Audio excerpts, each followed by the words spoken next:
There is the front flipper, a hand built on the same model as my own hand. Biologists define homology as similarity in structure between different organisms.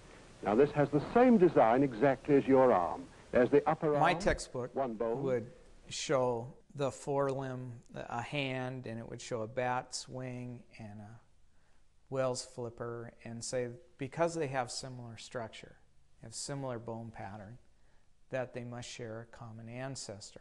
And then the 5 very long fingers, just like yours.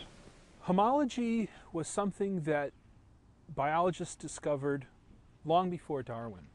Aristotle knew about homology. The real question about homology is, how do we explain it? There are plenty of examples of homological structures in biology which are obviously not based on common descent. For example, take the Australian wolf,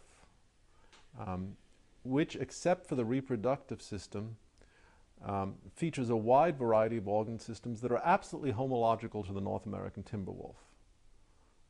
But there's no evidence that these homological structures arose because some wolf at some time in the past, or some proto-wolf, decided first to migrate to Australia and then to migrate to North America. The evolutionary lines are completely distinct, and yet we see a profound degree of homology. We see this throughout the animal kingdom. The mere pattern of the bones doesn't tell you how it happened.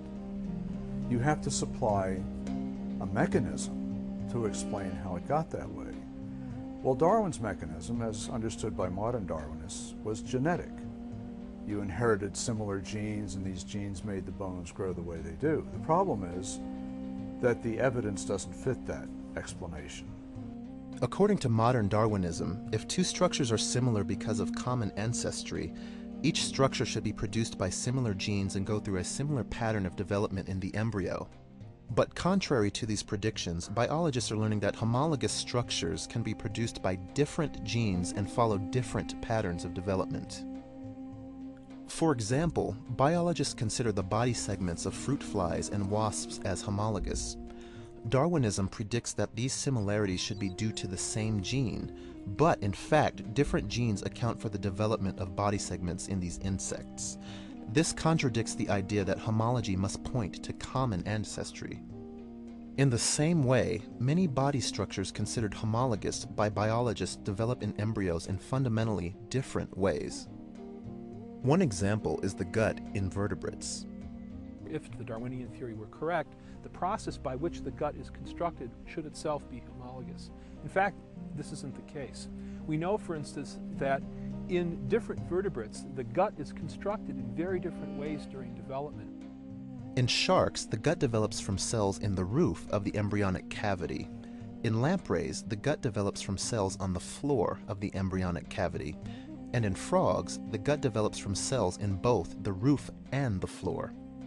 So you have a homologous structure in vertebrates that is built in one way in a shark, in one way in a lamprey, in another way in frogs, and you've got these very different developmental pathways converging to the same structure.